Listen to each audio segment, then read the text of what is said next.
The wedding hall went silent when Adaeze stood up. Her hands were shaking. Her heart was beating so loud she could hear it in her ears. Chinedu was smiling at his new bride just seconds ago. Music was playing. People were clapping. The room was full of joy. Then Adaeze lifted her phone into the air. "I have something to say," she said, her voice thin but sharp. Chinedu turned slowly. His smile faded. His eyes met hers. In that moment, nobody knew that this wedding would never be the same again. But let me tell you how it all began.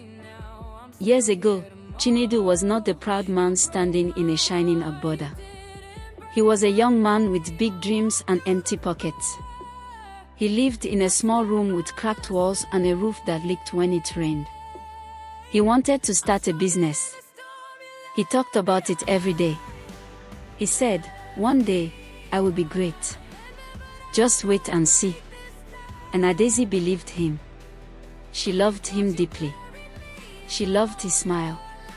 She loved how he held her hand. She loved the way he spoke about the future like it was already waiting for him. Adaeze worked in a small shop in the market. She sold fabrics and wrappers. She stood under the hot sun every day. She counted coins carefully at night. When Chinedu said he needed money for his business, she did not think twice. "I will help you," she told him softly. She gave him her savings. All of it. She even sold some of her jewelry. The gold beads her mother gave her. She told nobody. Chinedu hugged her tight. "When I succeed, you will be my queen," he promised. Months passed. His small business began to grow. He started dressing better. He bought new shoes. He walked with more confidence. Adaeze felt proud. But slowly, something changed. He began to answer her calls less. He said he was busy. He stopped visiting her shop. When she asked to see him, he said, "I have meetings now. Important meetings." Adaeze tried to understand. She told herself he was just working hard. Then one afternoon, she saw him in town. He was laughing. And beside him stood a beautiful woman wearing expensive lace and coral beads. Adaeze froze. Chinedu saw her. For 1 second, his eyes showed shock. Then he forced a smile. "Adaeze," he said quickly. "This is just business." The woman looked at Adaeze from head to toe. Her eyes were calm but proud. Adaeze felt small. After that day, Chinedu changed completely. He stopped calling. He stopped visiting. Then one day, a message came. It was short. "I think we should move on. We want different things." Adaeze read it again and again. Different things. She gave him everything. She cried that night. She cried until her chest hurt. She did not eat. She did not sleep. Weeks later, the news spread through the village like wildfire. Chinedu was getting married. To the rich woman. Her name was Amora. Her father was a big businessman. Everyone knew him. Their family house was large and painted bright white. Cars filled their compound.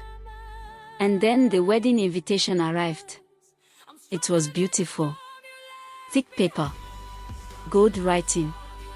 Adaeze held it in her hands. Her fingers trembled. She read his name next to another woman's name. She felt something dark grow inside her heart. Jealousy. Pain. Anger. "I helped him," she whispered. "I was there when nobody was." Her friends tried to calm her. "Forget him," they said. "Let God handle it." But Adaeze could not forget.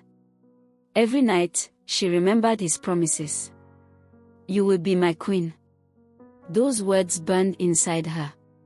Slowly, A plan formed in her mind. She would not shout. She would not cry. She would expose the truth. She searched her phone. Old messages. Old voice notes. Pictures of him in his small room. Messages where he begged for money. She saved everything. If he wants to pretend, she said quietly, I will show everyone who he really is. The wedding day came. The sun was bright. The village was alive with music. Drums echoed in the air. Women danced in colorful Ankara wrappers. Men wore fine agbada that shone in the sunlight. Chinedu looked proud. His cream agbada flowed around him. His cap sat perfectly on his head. He looked like a king. Amora looked like a princess. Her geli stood tall. Her lace dress sparkled softly. Coral beads rested on her neck. Adesi watched from the back. Her own Ankara dress was simple but bold. Red and gold. Her face was calm, but inside, her heart was racing. The ceremony went on. The vows were said. The rings were exchanged. People clapped and cheered. Then it was time for speeches.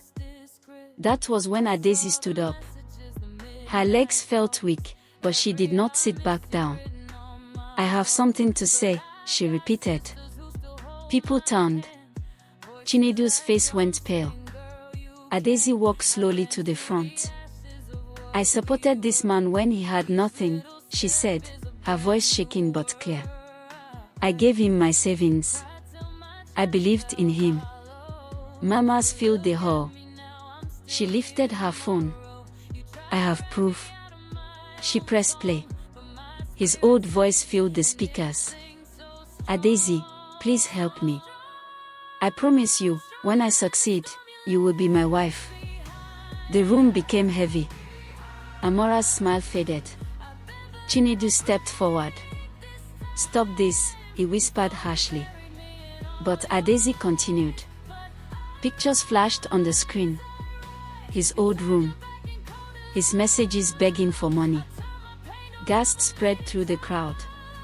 Amora looked at Chinedu. Is this true? She asked softly. Chinedu's mouth opened, but no words came out. Adesi felt powerful for a moment. But then something happened she did not expect. Amora did not scream. She did not cry.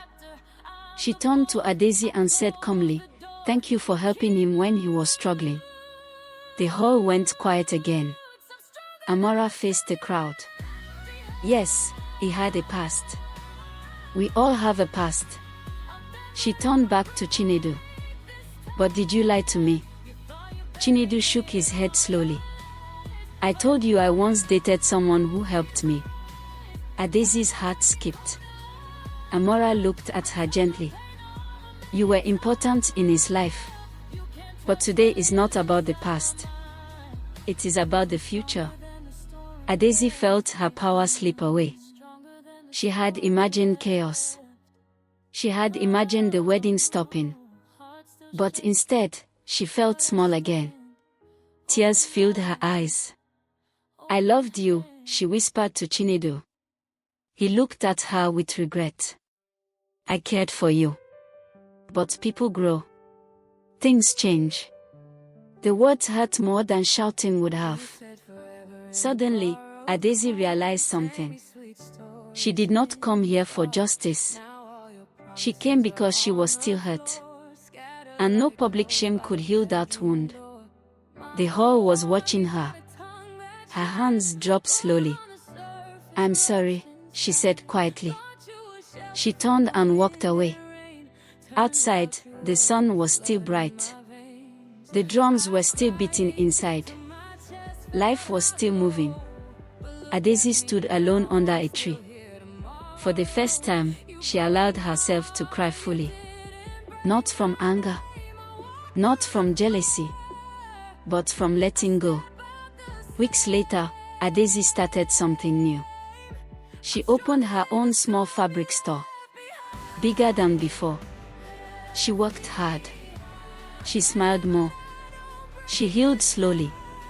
She learned something important. Helping someone is not wrong. Loving someone is not foolish. But your heart must never depend on someone who does not choose you. And sometimes, the best revenge is not exposure. It is growth.